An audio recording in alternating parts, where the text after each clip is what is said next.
আজকের আমার ইউটিউব চ্যানেলে যে অমৃতময় আমার কথা, তাতে কয়েকজন ভক্ত প্রশ্ন করেছেন, মহারাজ আপনি তো সকলকে দেখি হাত উঠিয়ে হরিনাম করান, তা হাত উঠাতে হবে কেন? হাত উঠিয়ে না করলে কি হরিনাম হয় না? আবার হাতে তালি দিয়ে হরিনাম করতে হবে, হাতে তালি না দিলে কি হবে না? হবে না তো এরকম কোনো কথা নেই। হাত উঠিয়ে হরিনাম না করলে হরিনাম হবে, হাত না উঠিয়ে হরিনাম করলে হরিনাম হবে। আবার হাতে তালি না দিয়ে হরিনাম করলে হরিনাম হবে। তাহলে শাস্ত্রকারগণ বা আমাদের মুনি ঋষিগণ অথবা আমাদের গুরুবর্গগণ, তাহারা যে হাত উঠিয়ে হরিনাম করার কথা বলেছেন, হাত উঠিয়ে হরিনাম করলে কি হবে না, এই হাত উঠিয়ে হরিনাম করার একটা হচ্ছে কারণ ভগবানের পাদপদ্মে সারেন্ডার হওয়া, আত্মসমর্পণ করা। এই জন্য একে বলা হয় আনকন্ডিশন ফুল সারেন্ডার। এই সম্বন্ধে একটা শ্রীমদ্ মহাভারতের একটা সুন্দর কাহিনী আপনাদের কাছে উপস্থাপনা করছি। যখন যুধিষ্ঠির মহারাজ দুর্যোধনের সঙ্গে পাশা খেলার জন্য তিনি মনস্থ করলেন বা তিনি খেলতে শুরু করলেন,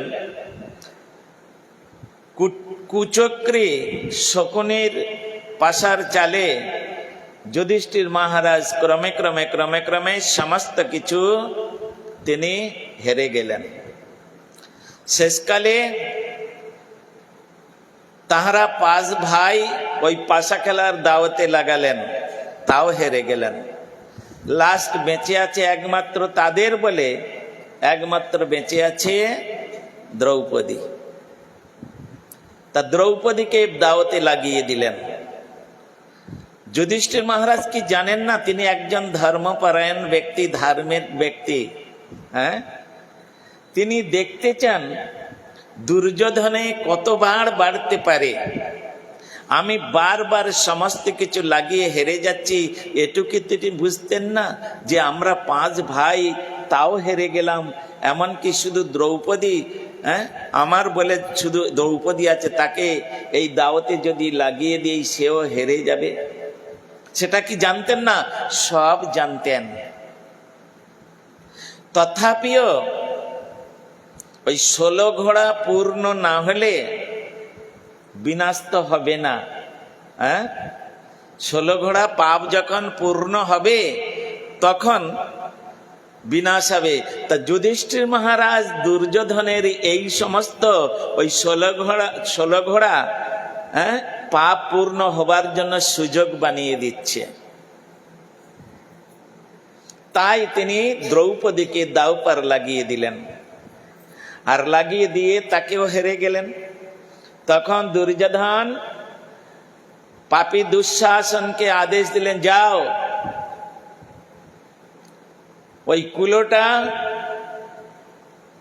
দ্রৌপদীকে কেশাকর্ষণ করতে করতে তুমি এই সভার মাঝে নিয়ে এসো।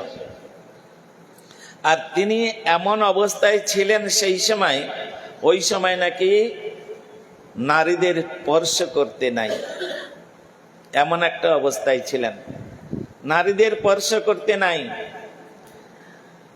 আর যুধিষ্ঠির মহারাজের সহধর্মিণী হচ্ছেন দ্রৌপদী, আর এদিকে দুঃশাসন হচ্ছে তার অনেক ছোট যুধিষ্ঠির মহারাজের থেকে, এই জন্য সম্পর্কে দেবর হয়, তাই তো অনেক অনুনয় বিনয় করেছে, দেখো এখন আমাকে তুমি স্পর্শ করো না, আর স্পর্শ যদি করো তাহলে তুমি পুড়ে ছাই হয়ে যাবে। বলে আমি ওসব মানি না। এই বলে তাকে ওই দুর্যোধনের আদেশ পালন করার জন্য তিনি দ্রৌপদীকে কেশাকর্ষণ করে টানতে টানতে টানতে হিজড়ে সভার মধ্যে নিয়ে আসলেন।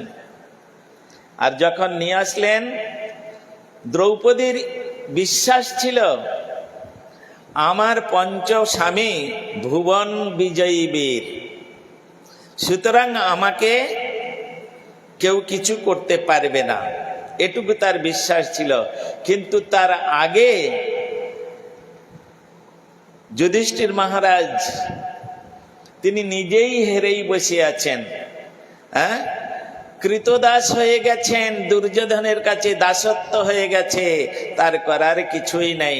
তাই যখন সভা মধ্যে তাহাকে অপমান করা হচ্ছিল, তখন তিনি প্রথম যুধিষ্ঠির মহারাজের কাছে সাহায্য চেয়েছিলেন। কারণ সব থেকে, এমনকি ভীষ্মদেবের থেকে যুধিষ্ঠির মহারাজ হচ্ছেন ধার্মিক, এ কথাও বলা আছে। তাই তিনি ধর্মরাজ যুধিষ্ঠির, তাই একমাত্র এই নারী ধর্মকে রক্ষা করার জন্য তিনি যুধিষ্ঠির মহারাজের কাছে প্রার্থনা জানালেন। আর যুধিষ্ঠির মহারাজ ধীরে ধীরে মাথাটা নিচু করে নিলেন। কেন? কোনো উপায় নাই তো, তিনি তো দাস হয়ে গেছে, বিকৃত হয়ে গেছে, দাও পার হেরে গেছে, কিছু করার নেই। যার গদার আঘাতে পর্বত চূর্ণ বিচীর্ণ হয়ে যায়, সেই ভীমসেনের কাছে তিনি তার সুরক্ষার প্রার্থনা করলেন, কিন্তু সেও ব্যর্থ হয়ে গেল, সেও মাথা নিচু করে নিলেন। অর্জুন, যার গান্ডীব আওয়াজে ত্রিভুবন কম্পিত হয়, সেই গান্ডীব আজকের নিথর হয়ে গেছে, কেউ আর মস্তক উঠল না। তখন চিন্তা করলেন, এখানে পিতামহ ভীষ্মদেব আছেন, দ্রোণাচার্য রয়েছেন, কুলগুরু কৃপাচার্য রয়েছেন, কিন্তু কেউ তার সাহায্য করতে এগিয়ে আসলেন না। যখন কেউ এগিয়ে আসলেন না, তখন একমাত্র অবলম্বন রাজা, অর্থাৎ অন্ধ, সে আবার কি এগিয়ে আসবে? সে এই জগতের বস্তু দেখতে পায় না, এটা নয়, সে হচ্ছে বিষয়ে অন্ধ। বিষয়ে ভুলিয়া অন্ধ হয় না দিবা নেশে, গলে ফাঁস দিতে ফিরে মায়া সে পিশাচি। মায়ার দ্বারায় সে তার ব্যক্তিত্ব হারিয়ে ফেলেছে, ওই অন্ধ ধৃতরাষ্ট্র। তাই সে আর কি করবে? যখন কেউ এগিয়ে আসলেন না, তখন দ্রৌপদী চিন্তা করলেন, একমাত্র বিপদভঞ্জন মধুসূদন, তিনি ব্যতীত এই বিপদে আর আমার পাশে কেউ আসবেন না। তাই দুঃশাসন তিনি তার সমস্ত বস্ত্র খুলে নিচ্ছেন। মাথার উপরের বস্ত্র প্রায় খোলা হয়ে গেছে, যেখানে মায়েদের লজ্জা, সেই লজ্জাকে ঢাকা দেবার জন্য দ্রৌপদী অনেক চেষ্টা করলেন, কিন্তু কিছুতেই পারছেন না। তাই তিনি চিন্তা করলেন, এইভাবে ভগবানকে ডাকলে হবে না, এইভাবে ভগবানকে স্মরণ করলে হবে না। ভগবানকে ডাকতে হলে ঘৃণা, লজ্জা, ভয় তিন থাকতে নাই। যতক্ষণ পর্যন্ত তোমার ঘৃণা আছে, যতক্ষণ পর্যন্ত তোমার শরীরে লজ্জা আছে, যতক্ষণ পর্যন্ত তোমার মধ্যে ভয় রয়েছে, ততক্ষণ পর্যন্ত ভগবান তোমার কথা শুনবে না।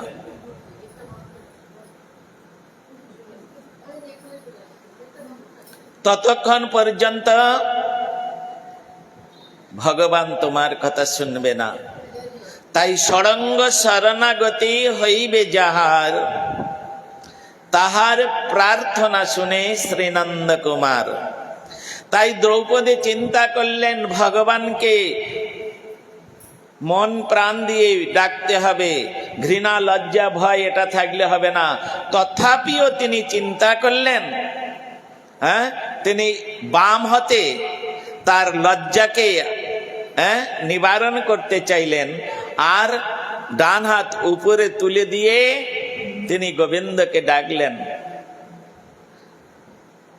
ডেকেছেন, বারবার ডাকছেন, হে মধুসূদন, হে কৃষ্ণ, হে করুণা সিন্ধু, হে দীনবন্ধ, তুমি আমায় রক্ষা করো। কৃষ্ণ বললেন, না, আমি যাবই না, আমি যাব না। কেন? এখনো পর্যন্ত তোমার চিন্তাধারার আছে তুমি নিজেকে সংরক্ষণ করতে সমর্থ। তা যতক্ষণ তোমার মধ্যে তোমার সংরক্ষণ করতে সমর্থ এই শব্দটা বা এই চিন্তাধারা যতক্ষণ তোমার মধ্যে আছে, আমি যাব না। কেন? ওই যে এক হাতে লজ্জা নিবারণ করছেন আর এক হাত উপচরে দিয়েছে। প্রশ্ন হচ্ছে, ইউটিউবের দুহাত তুলে কেন হরিনাম করতে হবে?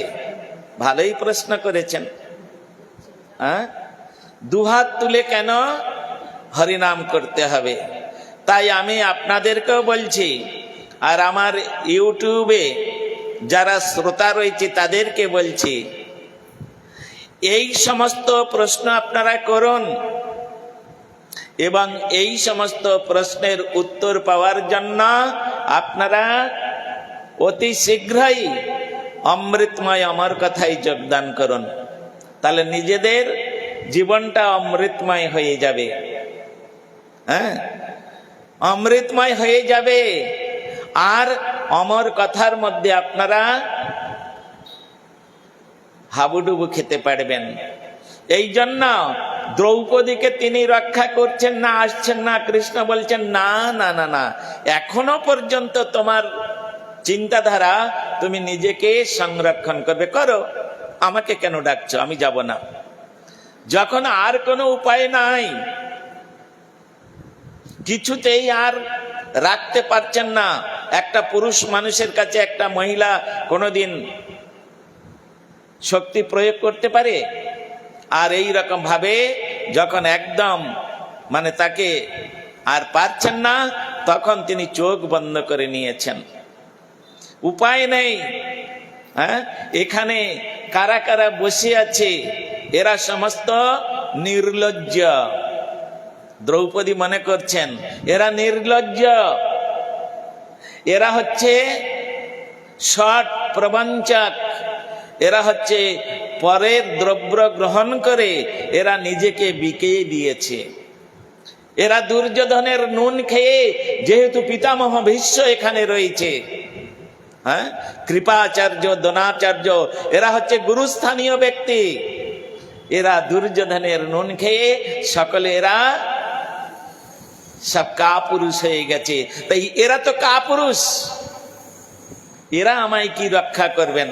এই বলে নিজে চোখটা বন্ধ করে নিয়েছেন, নিয়ে আর লজ্জা বস্ত্রটা ছেড়ে দিয়েছেন, দিয়ে দুটো হাত একদম উঠিয়ে দিয়েছেন, দিয়ে প্রার্থনা করছেন। আগে কোন পর্যন্ত বলেছিলেন? হে কৃষ্ণ করুণা সিন্ধু, এক হাত উঠিয়ে বলেছিলেন। দীনবন্ধু জগৎপতে, এই পর্যন্ত এক হাত উঠিয়ে বলেছেন। হে কৃষ্ণ করুণা সিন্ধু দীনবন্ধু জগৎপতে, এই বলেছে।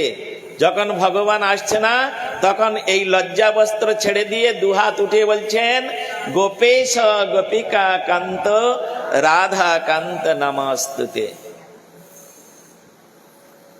এত সুন্দর বিচারগুলো মহাভারতের মধ্যে রয়েছে। এই সমস্ত বিচার একমাত্র এই অমৃতময় আমার কথায় পাওয়া যায়। সেই জন্য আজকে তিনি দুহাত তুলে যখন একে বলা হয় আনকন্ডিশন ফুল সারেন্ডার। এতক্ষণ পর্যন্ত ফুল সারেন্ডার হয়নি, কারণ এক হাত এখনো রয়েছে, এই জন্য তিনি ফুল সারেন্ডার করেননি। যখন দুহাত তুলে ডাকতে আরম্ভ করলেন, তখন ভগবান বস্ত্র রূপে নেমে আসলেন। দ্রৌপদী, এখন আমি যাব। কেন? এখন আমাকে তুমি কোনো কন্ডিশন ছাড়া আমার উপরে তুমি ফুল সারেন্ডার, আত্মসমর্পণ করেছো। এইভাবে যদি কোনো ভক্ত আমার উপরে কোনো কন্ডিশন ছাড়া আত্মসমর্পণ করে, আমি তার অবশ্যই রক্ষা করি। তখন আর তাকে কেউ মারতে পারবে না, কারণ আমার ভুজের দ্বারায় তিনি সংরক্ষিত। গজকুম্ভের যুদ্ধ হচ্ছে, 10,000 বছর ধরে যুদ্ধ হয়েছে, এক আধ দিন নয়। সত্যযুগের ঘটনা তো, 10,000 বছর গজকুম্ভের যুদ্ধ হচ্ছে। তো জলে তো কুমিরের শক্তি বেশি, ডাঙায় হাতির শক্তি বেশি। জলের মধ্যে ধরেছে, হ্যাঁ, টেনে হেড়িড় করে নিয়ে যাচ্ছে গভীর জলে। বহুদিন খাওয়া হয় নাই, আজকের আরাম করে আমিষ করে পেট ভরে খাবে হাতিটাকে। কিন্তু হাতির গায়েও তো শক্তি আছে, সেও টেনে তুলছে, পারছে না, ও টেনে নিয়ে যাচ্ছে। এইভাবে 10,000 বৎসর না খেয়ে না দিয়ে যুদ্ধ হচ্ছে। সেখানে ধীরে ধীরে ধীরে ধীরে হাতিটা দুর্বল হয়ে গেছে, আর দেখছে আর পারছে না। তখন এখন মৃত্যু একদম নিশ্চিত। তখন হাতিটা চিন্তা করলো, মরতে তো আমাকে হবে, যদি মরতেই হয় তাহলে একটু গোবিন্দের পাদ পদ্ম স্মরণ করে মরি। কারণ এই হাতিটা ছিল পূর্ব জন্মে ইন্দ্রদুম্ন নামে একজন রাজা। ওই পুরীর ইন্দ্রদুম্ন নয়, ইনি ইন্দ্রদুম্ন নামে একজন রাজা। তিনি বহুদিন ধরে বিষ্ণু পূজা করতেন। কিন্তু একদিন ওই গ্যালব ঋষি, তিনি কি করলেন, তার বাড়িতে গেলেন। গ্যালব ঋষি নাকি, আমার নামটা এই মুহূর্তে মনে আসছে না, হ্যাঁ অগস্ত্য, তাই হবে, অগস্ত্য ঋষি। অগস্ত্য ঋষি তিনি গেলেন, কিন্তু উনি পূজা করতেই থাকলেন। একজন এইরকম ভগবত ভক্তি পরায়ণ এইরকম একজন মহাত্মা বাড়িতে এসেছেন, তাকে সম্মান আদি না করে তিনি পূজা করতে থাকলেন। তখন ওই অগস্ত্য ঋষি বললেন, আরে বেটার তো হাতির মতো বুদ্ধি। হ্যাঁ, হাতির মতো বুদ্ধি মানে কেন বললেন? হাতির বুদ্ধি কেমন জানেন? খুব জলে স্নান করলেন, আর উপরে এসে সুঁড় দিয়ে এবার ধুলো মাকে, তাহলে স্নান করার কি আর হলো? হ্যাঁ, তো তাই হাতির মতো বুদ্ধি, যা তুই হাতি হয়ে যা। তো এই হাতি হয়ে ওই রকম ভাবে ছিল। আর ওই রকম ভাবে যখন দেখছে আর তো গতি নাই, তাই মৃত্যু সময় তার মনে পড়ে গেছে, আমি তো আগে অনেক পূজা করেছি গোবিন্দের। হ্যাঁ, এই বলে দেখলো পাশে একটা, ওর তো পায়ে ধরেছে, পা ধরে টানছে, পিছনের পাটা ধরে টানছে। আর দেখলো সামনে অনেকগুলো পদ্ম ফুল, সুন্দর সুন্দর পদ্ম ফুল ফুটে আছে। পট করে একটা সুঁড়ের দ্বারায় পদ্ম ফুলটা তুলে নিয়ে বলে, মরতে যখন হবে গোবিন্দের চরণ একটু প্রার্থনা করতে করতে মরি। তখন ওই কীর্তন করছে, গান করছেন, প্রার্থনা করছেন। কি প্রার্থনা? হে গোবিন্দ রাখো চরণে আপ্ত জীবন হারে, নিরপিয়ানে হে তো গায় সিন্ধুকে কিনারে,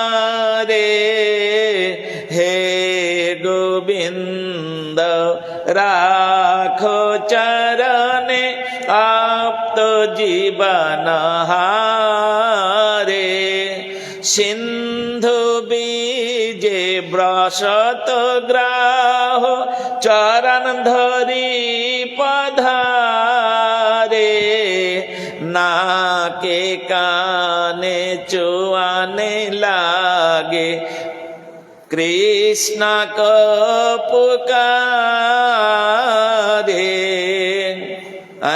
কি হলো, কি বলছেন? হে গোবিন্দ রাখো চরণে अब तो জীবন হারে। এখন আমার মৃত্যু সন্নিকট, আমার জীবন সংকট। হে গোবিন্দ কৃপা করে এই পদ্ম ফুলটা তুমি গ্রহণ করো, এছাড়া এই মৃত্যু সময় আর আমার কাছে কিছু নাই যে তোমাকে আমি দিব। नीर पियन हे तो गयो सिंधु के किनारे। জল খাবার জন্য আমি সিন্ধুর কাছে গিয়েছিলাম, নদীর কাছে গিয়েছিলাম পুষ্করিণীতে, কিন্তু সিন্ধু বীজে ব্রসত গ্রাহ চরণ ধরি পধারে। কি করলেন? সেখানে যে এত বড় একটা কুমির ছিল আমার জানা ছিল না, তাহলে তো আমি যেতামই না। সে এখন আমাকে ধরে নিয়ে যাচ্ছে, নাকে কানে চুয়ানে লাগে কৃষ্ণ কো পুকারে। নাকের মধ্যে জল ঢুকে যাচ্ছে, কানের মধ্যে জল ঢুকে যাচ্ছে, আর পারছে না, তখন কৃষ্ণকে ডাকছে। তখন কৃষ্ণ গীতার মধ্যে বলেছেন, জং জং বাপ স্মরণং তজত্তন্তে কলেবরম। মৃত্যু সময় যদি কেউ এইরকম আমাকে নিষ্কপটে আর আরতির সহিত ডাকে, তাহলে আমি সেই ভক্তকে রক্ষা করার জন্য আমি ছুটে যাই। তখন द्वारिका से चले गोपाल गरुड़ के बिचारे, चक्र से ग्राहो के मारे गजराज को उद्धारे। हे गोविंद राखो चरणे आप तो जीवन हारे। द्वारका से चले गोपाल गरुड़ के बिचारे। ভগবানের বাহন কে? গরুড়। তার গতিবেগ কত? ঘন্টায় 100 কোটি যোজন, 1 ঘন্টায় 100 কোটি যোজন।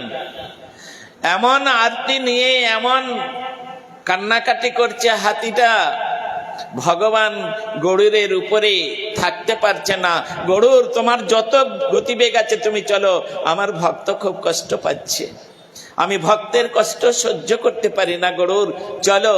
গরুড় তার যত গতিবেগ ছিল বাড়িয়ে দিচ্ছে, তথাপিও ভগবান পাচ্ছে না। আর ওই গরুড়ের থেকে সুদর্শন চক্রের গতিবেগ আরো 100 কোটি যোজন।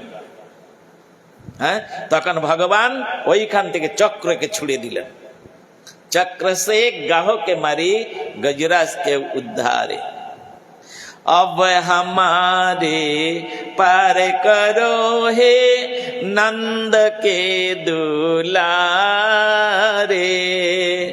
अब हमारे पार करो हे नंद के दुलारे। हे गोविंद राखो चरणे अब तो जीवन हारे। এই জন্য দুহাত তুলে হরি নাম করতে হয়। এতক্ষণ হাতিটা ওই রকম ভাবে ডেকেছিল ভগবানকে, কিন্তু ভগবান আসেনি। যখন সে একেবারে মৃত্যু সময় ওই পদ্ম নিয়ে গোবিন্দের পাদ পদ্মে সমর্পণ করে দিয়ে, আর তিনি আনকন্ডিশন ফুল সারেন্ডার করলে, আর আমার কোনো ক্ষমতা নেই, হে প্রভু যদি আমাকে মারতে হয় মারো, আর বাঁচাতে হয় বাঁচাও, তোমাকে ছাড়া আর আমি কিছু জানি না। তোমার চরণ শরণ গ্রহণ করতে করতে আমি মৃত্যুকে বরণ করব, আমার কোনো কষ্ট হবে না। এই হচ্ছে, একে বলা হয় আনকন্ডিশন ফুল সারেন্ডার। একটা উদাহরণ দিয়ে বলছি, এগুলো তো শাস্ত্রের কথা, প্রাকৃতিক একটা ম্যাটেরিয়াল উদাহরণ দিচ্ছি আমি। যদি কোনো সময় যে সমস্ত বড় বড় মেগা সিটি টাউন আছে, কলকাতা, হায়দ্রাবাদ, আহমেদাবাদ, দিল্লি, বম্বে, চেন্নাই, এগুলো হচ্ছে বড় বড় মেগা সিটি টাউন। যদি ওখানে কখনো কোনো গন্ডগোল লাগে, তো রাজ্য সরকার যদি কন্ট্রোল করতে না পারে, তখন রাষ্ট্রপতি শাসন হয়ে যায়। যখন রাষ্ট্রপতি শাসন হয় তাকে বলা হয় কারফিউ।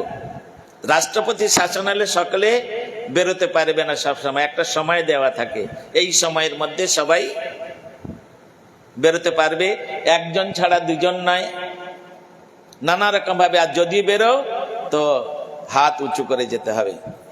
মিলিটারি শাসন একে বলা হয়, হ্যাঁ, একে বলা হয় মিলিটারি। হাত উঁচু করে কেন? মিলিটারিরা বুঝতে পারবে ওই ব্যক্তি কোনো বিপদে পড়েছে, তুরন্ত তার কাছে গাড়ি নিয়ে চলে আসলে, কি হয়েছে, তুমি কেন বেরিয়েছো কার্পুর মধ্যে? না, আমার বাবার খুব শরীর খারাপ, এমন অবস্থা, এখানে ওষুধ না হলে বাবা হয়তো মারা যাবে, চলো চলো শীঘ্রই চলো, গাড়িতে ওঠো। তখন কি হবে, ওরা নিজেদের গাড়িতে নিয়ে গিয়ে ওষুধ কিনে দিয়ে আর বাবা যেখানে আছে সেখানে পৌঁছে দিয়ে যাবেন। হাত উঠানোর ফল এটাই। এই জন্য আমরা হচ্ছে কার্ফুর মধ্যে পড়ে আছি, হ্যাঁ, কার্ফুর মধ্যে পড়ে আছি। আর এই কার্ফুর মধ্যে হচ্ছে এখন মিলিটারি শাসন হচ্ছে। মিলিটারি শাসন মানে নানা রকম অসুরের অত্যাচারে আমরা সকলে, হ্যাঁ, অতৃষ্ট হয়ে গেছি। তাই এই অসুরের আর মায়ার কষাঘাতে জর্জরিত হয়ে আমরা একদম অষ্টাগত প্রাণ হয়ে গেছি প্রায়। এই জন্য এই মায়ার হাত থেকে, অসুরের হাত থেকে নিস্তার পাবার জন্য যদি আমরা হাত উঠিয়ে গৌর নিত্যানন্দ প্রভুকে ডাকি, ভগবানকে ডাকি, তো ভগবান কখন উপর থেকে আমাদের হাত দুটো নিয়ে একদম ছুড়ে দিবে, চলে যাবে একবারে গোলক বৃন্দাবনে, নিতাই গৌর প্রেমানন্দে। এই জন্য হাত উঠে হয়ে গেছে, আর হলো না। তো যাই হোক, হয়ে গেছে, একদম বৃন্দাবনে চলে গেল, গোলক বৃন্দাবনে। এই জন্য হাত উঠিয়ে আমাদের কীর্তন করতে হয়, হ্যাঁ। আর এটা হচ্ছে ভগবান এতে বেশি প্রসন্ন হয়ে যায়। এমনি হরিনাম করলে মনে মনে হরিনাম করুন, মালাতে জপ করুন, ভগবান যতটুকু প্রসন্ন না হবেন, একটু করতাল নিয়ে হাতে তালি দিয়ে, হ্যাঁ, কীর্তন করলে ভগবান তার থেকে অধিক প্রসন্ন হবেন। আবার সেই ব্যক্তি যদি করতাল টরতাল রেখে দিয়ে আর নৃত্য করে হাত তুলে হরিনাম করেন, গৌর নিত্যানন্দ প্রভু অধিক প্রসন্ন হয়ে তার কাছে চলে আসবেন। নিতাই গৌর প্রেমানন্দে, হরি হরি বল। এই হলো হাত উঠিয়ে হরিনাম করার ফল। এবারে হাতে তালি দিতে হবে কেন? হাতে তালি দিয়ে হরিনাম করলে কি হবে? সেখানে বলছেন আমাদের এই শরীরটা হচ্ছে একটা বৃক্ষ। বৃক্ষ কেন বলছেন? অন্যান্য আর কোন বস্তুর সঙ্গে উদাহরণ দিলেন না কেন? বৃক্ষের সঙ্গে উদাহরণ দিলেন কেন? বৃক্ষের আমরা যেখান থেকে আহার গ্রহণ করি সেটাই হচ্ছে মুখ, তাই তো? আর তার উপরিভাগে হচ্ছে মস্তক, তাই তো? তাহলে একমাত্র বৃক্ষের সঙ্গে উদাহরণ দেওয়ার এটাই হচ্ছে তাৎপর্য। বৃক্ষ মাটি থেকে, গোড়া থেকে খাবার গ্রহণ করে, তাই তো? সে পাতা থেকে নয়, ডাল থেকে নয়, অন্য জায়গা থেকে খাবার গ্রহণ করে না, সে মাটি থেকে। অতএব মাটির যেখান থেকে খাবার গ্রহণ করে তার নিচের ভাগটা তার মস্তক। হ্যাঁ, আমরা যখন মাতৃ গর্ভে ছিলাম ওইভাবেই ছিলাম, বৃক্ষের মতো। ওদের মাথাটা হচ্ছে নিচে মাটিতে, আর ডালপালা ঠ্যাং ট্যাং সব উপরে। হ্যাঁ, এই জন্য বৃক্ষের সঙ্গে এই শরীরটার সামঞ্জস্য করেছেন। বৃক্ষ হচ্ছেন আমাদের এই শরীরটা। তা বৃক্ষের মধ্যে পাখি বসে থাকে, তাই তো? যে বৃক্ষে অনেক পাখি থাকে না, ওই বৃক্ষটা ধীরে ধীরে ধীরে ধীরে ওটা মৃত্যুর দিকে এগিয়ে যায়। দেখবেন অনেক সময় অনেক জায়গায় সমস্ত এক একটা গাছে বিশাল পাখি একেবারে বাসা বেঁধে থাকে। হ্যাঁ, তা ধীরে ধীরে ধীরে ধীরে ওই বৃক্ষটা মৃত্যুর দিকে এগিয়ে যায়। তাহলে বৃক্ষে পাখি বসে, বৃক্ষে পাখি বাসা করে। তো আমাদের দেহরও বৃক্ষে ওই রকম কয়েকটা পাখি বাসা করে রেখেছে, যার জন্য আমাদের ওই পাখিগুলোর দ্বারায় আমাদের শরীরটাকে ধীরে ধীরে ধীরে ধীরে ধীরে ধীরে নরকের দিকে পাঠিয়ে দিচ্ছে, নরকের দিকে। সেই পাখি হচ্ছে 6টা পাখি বলা আছে রিপু, এরা কাম, ক্রোধ, লোভ, মোহ, মদ, মাৎসর্য। 6টা পাখি বসে আছে। এরা নিরন্তর আমাদের কোন প্রকার কচি কচি পাতা, মানে নতুন নতুন ভক্তির বা সুকর্মের উদ্ভব। গাছে কচি পাতা জন্মায়, কচি ডাল জন্মায়, সেই রকম আমাদের শরীরের মধ্যে কচি পাতা, মানে এটা হচ্ছে সুকর্ম। কচি পাতা শব্দের অর্থ সুকর্ম, সুচিন্তাধারা। এই 6টা রিপু থাকার জন্য, পাখি থাকার জন্য এগুলো জন্মগ্রহণ করছে না বা ডাল গজাচ্ছে না। তাহলে কি করতে হবে? এই ডালগুলো আমাদেরকে, এই পাখিগুলোকে আমাদের তাড়াতে হবে। এখন গাছের পাখি তাড়াতে গেলে কি করবেন? আপনি তো নিচে বসে আছেন আর ডালের উপরেতে পাখি বসে আছে, তাহলে কি করবেন? যা যা বললে যাবে না। ও পাখি ভাববে কাকে বলছে না কাকে বলছে, ও চুপচাপ বসে ওর কাজ করে যায়। আমি যদি ওখানে গাছের তলাতে গিয়ে মুখে কিছু বললাম না, হাতে তালি দিচ্ছি, ও জানবে ও তামাক খাচ্ছে। কি পাখি মনে করে আজকাল কি খায় এরকম সব, ওই সব খাচ্ছে, ও কিছু মনে করবে না, ওতে ভয় পায় না। কিন্তু দুটো কাজ যদি একসঙ্গে প্রয়োগ করা যায়, হাতে তালি আর যা, হাতে তালি যা, এই যা যা যা, তখন দেখবে উড়িয়ে যাবে। ওই খৈনি টিপলেও যাবে না, শুধু হাতে তালি দিবেন, ওটা খৈনি টেপা, ওটাও যাবে না। আর যা যা মানে এটা ভেগ গুলো বলে না, ভেগ, ভেগ মানে ব্যাং, গ্যা গো গ্যা গো, এই যে করে না। আর সাপ জানে ওখানে আমার আহার আছে, গ্যাক করে। এই জন্য শুধু মুখে বললেও হবে না, আর শুধু হাতে তালি দিলে হবে না। তাহলে কি করতে হবে? ডাকিয়া হাকিয়া খোল করো তালে, গাইয়া ধাইয়া ফিরে, দেখিয়া সামান তোরা সো পাইয়া, কপাট হানিল দ্বারে। হাতে বলতে হবে, এই মুখে বলতে হবে, আর হাতে তালি বাজাতে হবে। তাহলে দেহের মধ্যে যে রিপুগুলো আছে, পাখিগুলো আছে, ওগুলো ধীরে ধীরে ধীরে ধীরে ওরা উড়িয়ে যাবে, মানে চলে যাবে। আর যখন এই দেহটা থেকে ওই পাখিগুলো চলে যাবে, তখন দেহ পবিত্র হবে। আর সেই পবিত্র দেহে তখন শুভ চিন্তা, শুভ কর্ম, যত শুভ আছে সেগুলো এসে উদয় হবে। যতক্ষণ পর্যন্ত কাম, ক্রোধ, লোভ, মোহ, মদ, মাৎসর্য এগুলো থাকবে, ততক্ষণ পর্যন্ত কিছুই হবে না।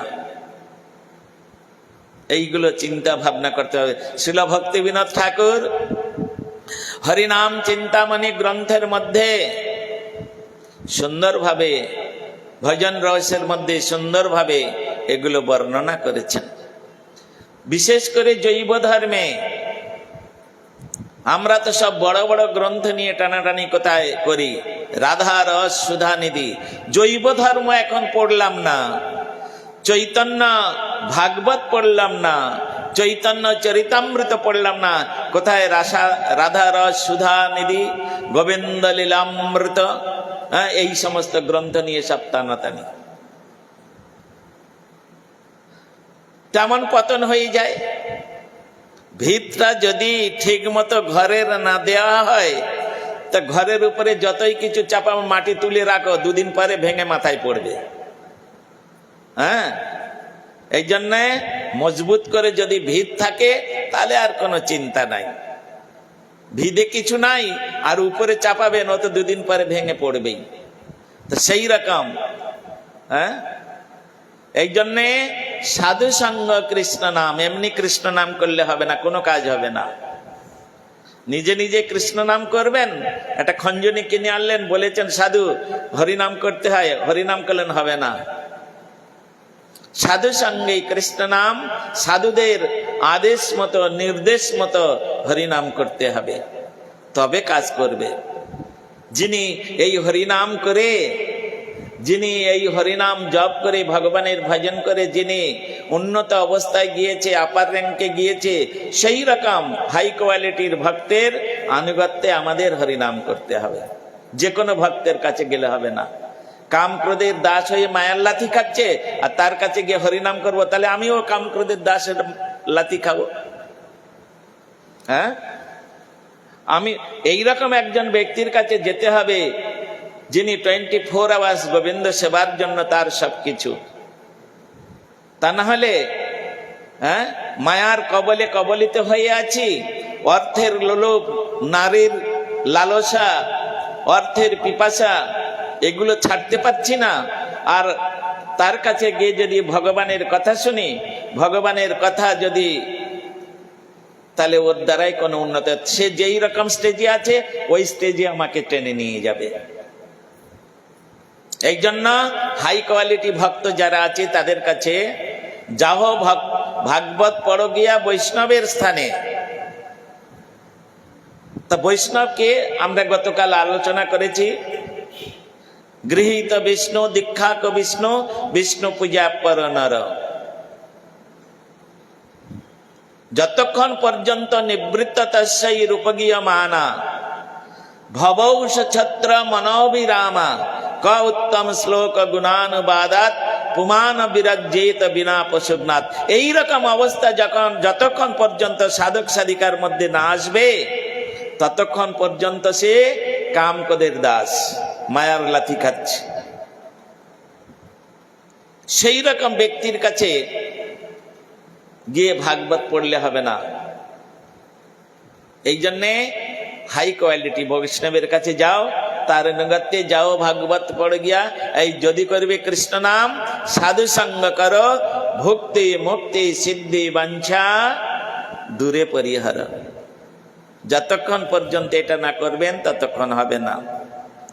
এই জন্য আমার ইউটিউবের শ্রোতাগণ এখানে আছে, তিনি শুনছেন, তো তাদের আমি বলছি তোমাদের প্রশ্নের উত্তর নিশ্চয়ই তোমরা পেয়ে গেছো। এই জন্য হাতে তালি দিয়ে হরিনাম করতে হবে, আর হাত উঠিয়ে হরিনাম করতে হবে। এর দ্বারাই হাতিয়ে হরিনাম করলে কি হবে? ঘৃণা লজ্জা ভয় দূরীভূত হবে। এই যে বড় বড় সমস্ত ধনী লোক তারা দীক্ষা নিবে, দীক্ষা নিতে ইচ্ছা করছে, হ্যাঁ, মাথার চুল কাটবে না, মানে মস্তক মুন্ডন করবে না। তারপরে যদিও করলো, কেউ বলছে আমি ওই ধুতি টুতি পরে তিলকান্নি টান্নি করতে পারবো না, প্যান্ট শার্ট পরে। তা তোমার নেবার কি দরকার বাবা? তুমি খ্রিস্টান না মুসলমান হয়ে থাকার ইচ্ছা, তুমি থাকো না, তোমার হিন্দু হওয়ার দরকারটা কি? হ্যাঁ, তুমি যখন প্যান্ট শার্ট ছাড়তে পারবে না, ধুতি পরতে পারবে না, পাঞ্জাবি পরতে পারবে না, তা তোমার হিন্দু হওয়ার দরকার কি? তুমি মুসলমান খ্রিস্টান হয়ে আছো, থাকো না, তোমাকে তো কেউ জোর করছে না।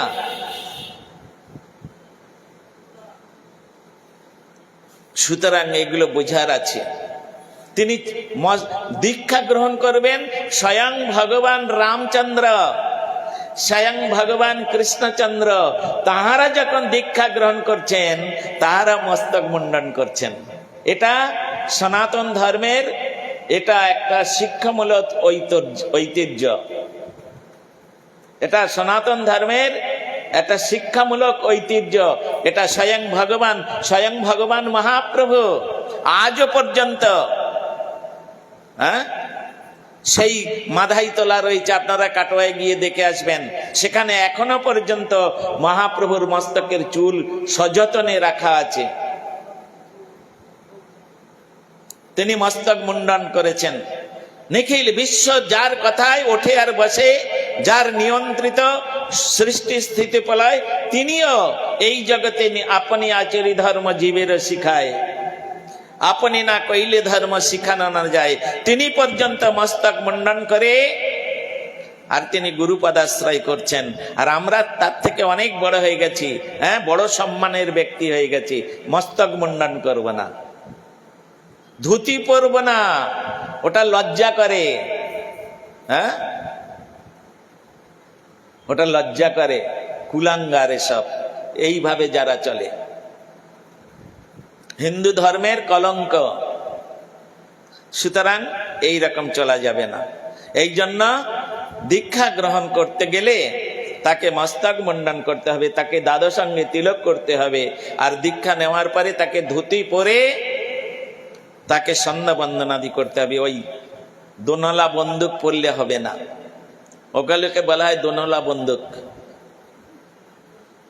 হ্যাঁ।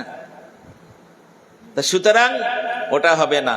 এই জন্য এই সমস্ত শাস্ত্রীয় বিচারগুলো নিয়ে যদি আমরা চলতে পারি তাহলে আমাদের মঙ্গল আছে, আমাদের কল্যাণ আছে, সমাজের কল্যাণ আছে। তা নাহলে হবে না। আবার ওই ধরনের কিছু গুরুও বেরিয়েছে, ঠিক আছে বাবা তোমার মস্তক মুন্ডন করতে হবে না। কেন? শাস্ত্রে বলেছেন বড় লোক দেখে ধন রত্ন পাবার লালসায় যারা এই রকম শাস্ত্রের বিধান না মেনে এই রকম কার্যাদি করে থাকেন, তারাও নারকী,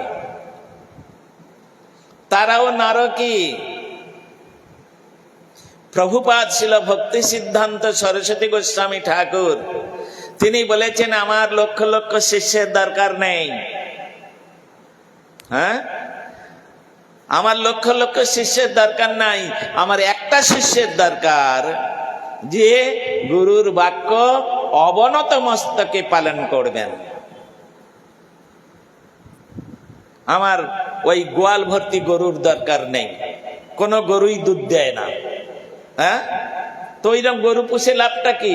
আমার একটা গরুর দরকার যে আমার গোবিন্দ সেবার জন্য 1 পোয়া দুধ প্রদান করবে। এই তো শাস্ত্রের বিচার।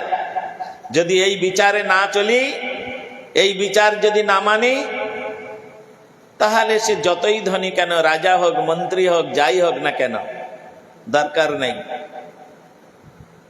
এইসব বিচারগুলো নিয়ে আমাদের চলতে হবে। তা সুতরাং হরিনাম করার যে ফর্মুলা, সেটা আমাদের শ্রীল ভক্তিবিনোদ ঠাকুর, আমাদের নরোত্তম দাস ঠাকুর, আমাদের অন্যান্য সমস্ত বৈষ্ণব বৃন্দ, আচার্য বৃন্দ, হ্যাঁ, পূর্বতন ব্যক্তিগণ তাহারা রাস্তা দেখিয়ে গিয়েছেন, সেই রাস্তায় আমাদের চলতে হবে।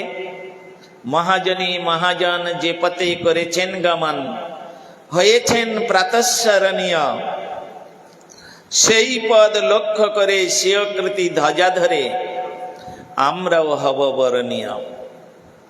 জগতের কাছে যদি সম্মান পেতে চাও,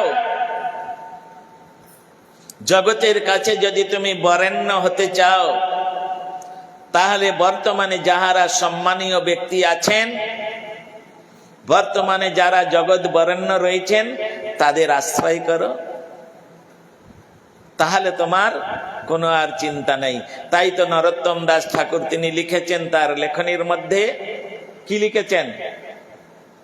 হ্যাঁ, কি লিখেছেন বলো? তার বেলা আর কোনো উত্তর নেই।